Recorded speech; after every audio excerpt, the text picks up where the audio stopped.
About how this I guess it's a good place to start. He was able to get over the hump. Just listen, relax. He pointed to an end of 2014 meeting with Les Moonves, who heads up Showtime's parent company, that really moved things along. Leslie had a meeting between myself and Al Heyman at his house, and pretty much in 2 hours we came to an understanding on all of the points.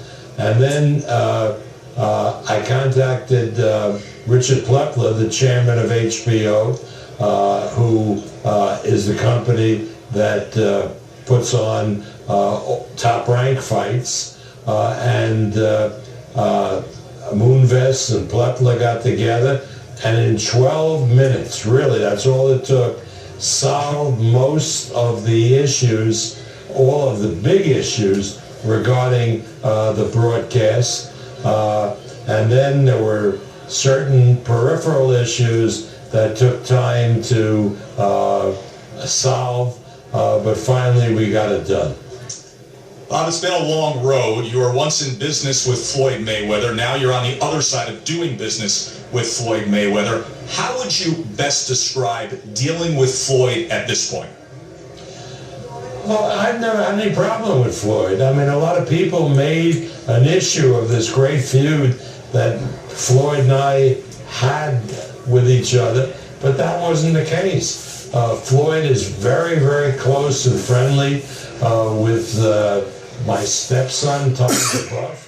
I mean, they can consider themselves. We're gonna listen to some more, but basically, I'm trying to figure out where to start, because it's hard for a person like myself to sit up here and say that the contract that Manny Pacquiao said he had signed, it really was signed.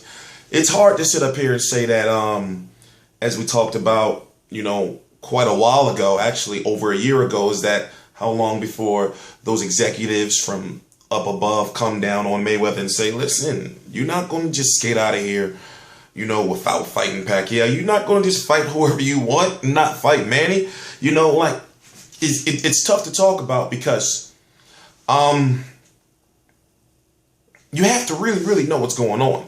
Now, T Street Controversy Live was under a bit of fire, because I just came on here and told you what I heard. And it's crazy, because now that all that stuff is true and confirmed, I'm thinking to myself, well, people have been asking, where have all your Mayweather versus Pacquiao videos been? And I think to myself, well, I've talked about everything in those videos leading up to the official announcement. So when it comes times like this, I think, well, what haven't I covered already? And what haven't I covered is, we talked about the tickets. You're not going to be able to get any tickets. If you want to get tickets up in the nosebleeds, we talked about they're going to be about $4,000. I covered that already. We talked about Les Moonves. We know who, if you're with my channel, you should know who Al Heyman is. Thank you, Al Heyman. Thank you so much. We talked about the money, as it stands right now, about $300 million. If Floyd Mayweather, put it this way, remember that $40 million? We talked about all this already. Remember that $40 million that people say, man, he should have took the $40 million. He's a dickhead. He owes $75 million. He should have took the $40 million. $40 million of, what is that? I believe it's 13 or 16%. So you mean to tell me that Floyd Mayweather would get 87, he was talking about an 87-13 split? Because Bob Arum is going to say, matter of fact, you know what? I'll play the video. Friends, whenever over the years I ran into Floyd, whether it was in Jerry Jones's box at the Super Bowl or other places, we embraced each other.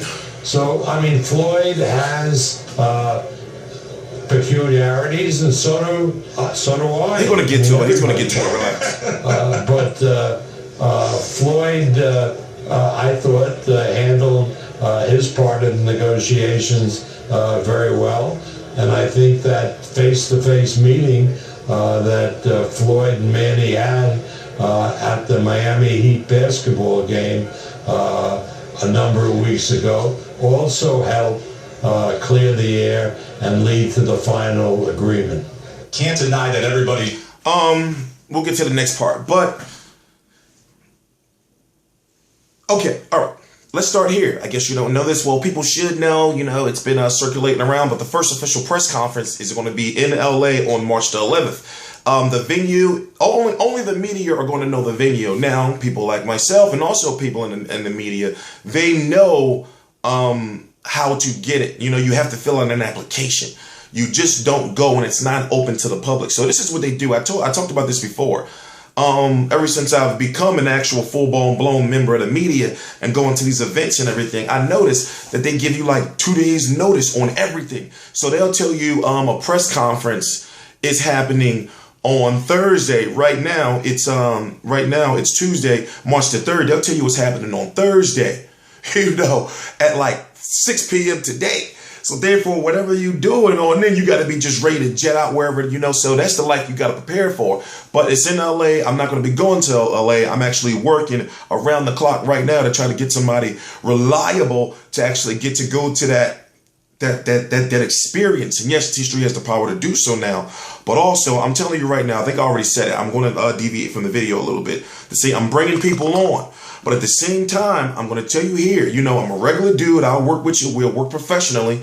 We'll talk on the phone, get to know each other, and I'll tell you what my plans are and everything like that. And then, we'll see, if we fit. But at the same time, I'm promising you that I can get you to events.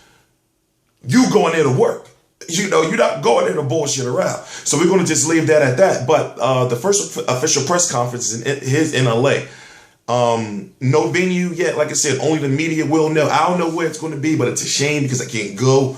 But at the same time, the next question is, well, will there be one in New York? That right now we're hearing is there's a strong chance of no. So put it this way.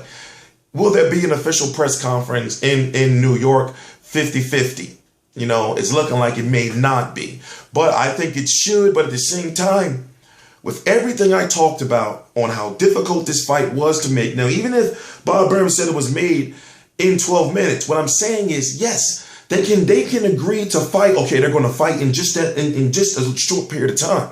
But all the work that has to be done before everything, they can say, okay, all right, we got the final things in place. Still, right now, it's not known if it's going to be an all access. It's not known if it's going to be HBO 24/7. What it is known is there's going to be a 1 hour special for each. Now, I've talked about it before, so let me go into details. People say, why no Face Off? You got to understand, Face Off is an HBO program.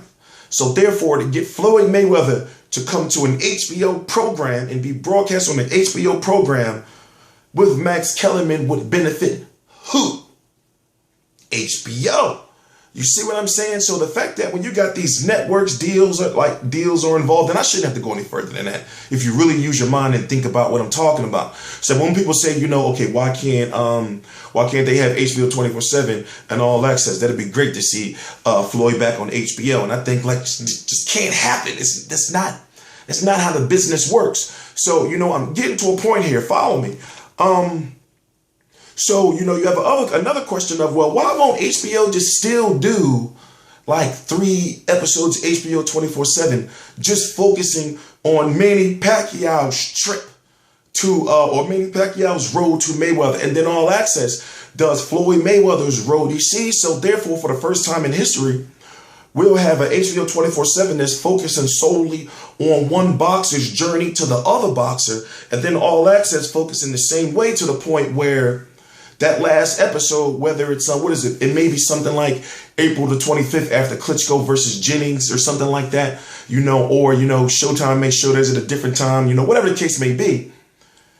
The electric with those 2 episodes, those last episodes, because both of these guys having appeared in each other's episodes will be crazy. Then I would have just at the end, of each episode, like to be continued, and then, if they would have put into negotiations, then this is just a little bit of speculation before I get back to, what exactly going on. But I'm trying to address the HBO 24/7, the All Access, and the HBO Face Off.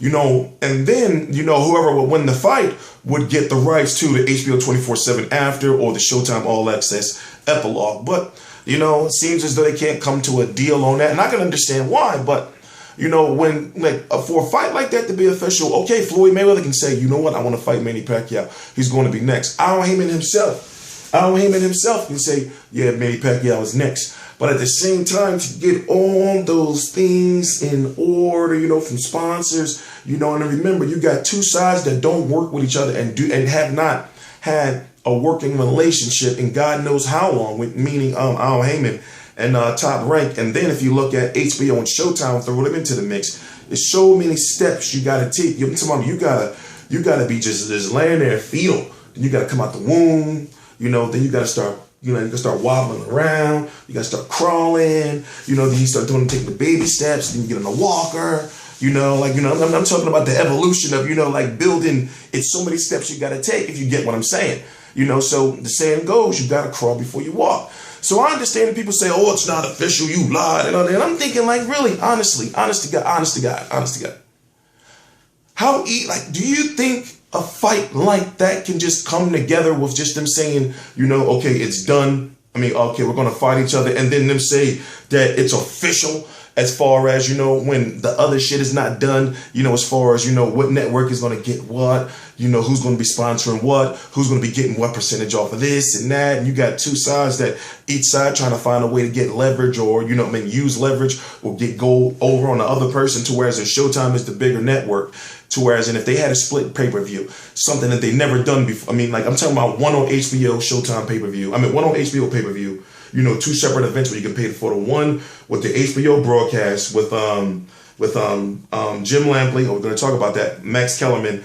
And let's say if they brought Larry Merchant back for, like, you know, special type deal, and then Roy Jones Jr., you know, most likely you would buy that telecast because HBO is more, how can I put it?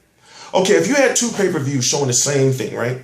Let's say if it's not Mayweather Pacquiao, let's say if it's just a pay-per-view that you've been wanting to see, whatever the case may be, which one would you buy? You know, and we're not talking about the egos and why this and that. We're talking about you would most likely buy the HBO one, right? Because that seems more natural. More subscribers. HBO been around for quite some time, whereas in Showtime just started gaining real steam. You know, and yes, there was I remember the Mike Tyson days, but I'm talking about real steam in this era as a Floyd Mayweather channel. So it's tough because I'm talking fast as I'm trying to get all this information out, because you got to go back and watch my other videos. We covered everything. So I asked myself, listen, why do I get up early in the mornings? Why do I get up late at night and think, like, you know what, I should do a Mayweather Pacquiao video? And then I think to myself, well, I look at that video, I talked about that last week. I look at this, they talked about it this week. But if you don't know what the final holdup was, and remember, we're talking about, you know, the little steps, those baby steps you got to take to get to the main event. The final holdup was Floyd Mayweather didn't want Jim Lampley. Floyd Mayweather did want Jim Lampley. Floyd Mayweather, who else didn't he want? He didn't want Larry Merchant around. The Larry Merchant thing's still being worked out. Larry Merchant, I feel, in my personal opinion, I don't care what y'all think of him, you know, like, stop, you know, when I'm saying, like, just think about it as, like, as a boxing fan. You know, I understand, you know, with the Mayweather thing and everything, but think about that. Larry Merchant deserves to be there. You know, he deserves to be there in some type of capacity. You know, that's not even, you know, I understand people are going to be like, well, Mayweather don't want him, they shouldn't be. Honestly, you know, a situation like that, Mayweather shouldn't even have no issue. Jim Lampley, he's supposed to be there. Now, I understand that now that Jim Lampley's there, I'm not even going to lie. I want him to troll Mayweather. I want him to troll him. Because now, you know, he knows that Mayweather didn't want him now, so he's going to, bah! You know, he could have get hit by my straight left hand, straight down the butt. Oh, my God. I'm going to find, you know what we're going to do?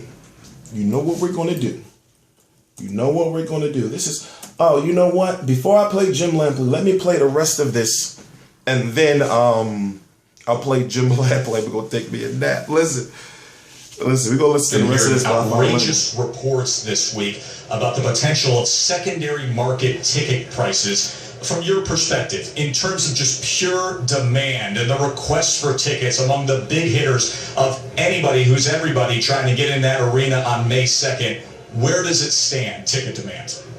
Ticket demand is the greatest by far